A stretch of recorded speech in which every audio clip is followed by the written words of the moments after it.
एक दिन हम जाइ छलहुँ दरभंगा।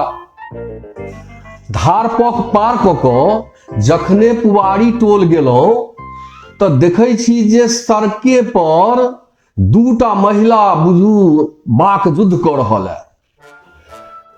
गे तोहर बेटा हमर बेटा के मारलकौ, ओ कहे जे गे तोहर बेटा हमर बेटा के मारलकौ, नहीं गे तोरे बेटा हमर बेटा के मारलकौ, ओ कहे जे नहीं तोरे बेटा हमर बेटा के मारलकौ, गे तोहर बेटा मरतौ। तो दोस्त कहलकै गे तोहर बेटा मरतौ, गे तोहर सब घर वाला मर जेतौ, गे तोरो सब घर वाला मर जेतौ, गे तोहर घर वाला मरतौ, गे तोरो घर वाला मरतौ, गे रानी गे तोही छै रानी, गे तोही छै रानी। तो वो कहलकै गे तोही छै रानी, गे तोही तो दूसरो कहलकै गे तोही।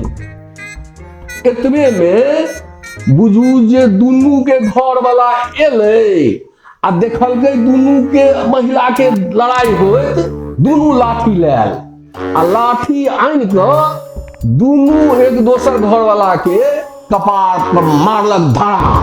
दुनू घर वाला अपन धड़ाम से खसल, बुझू लोक करवान लागि गेल।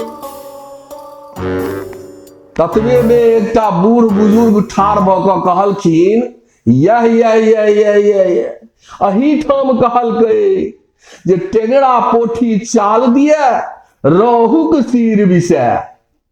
भाई बहिन लोकनि अहाँ सब नहीं अड़ोसी पड़ोसी से धिया पुता ले लड़ऽ लागब, बुझलौं ने, प्रेम से रहब। आए भाई सब जे सब एखन तक हमरा चैनल पर नहीं एलौ हैं से हमर चैनल के सब्सक्राइब कर दियो आ लाइक ठोक कर दियो, बुझलौं कि ने।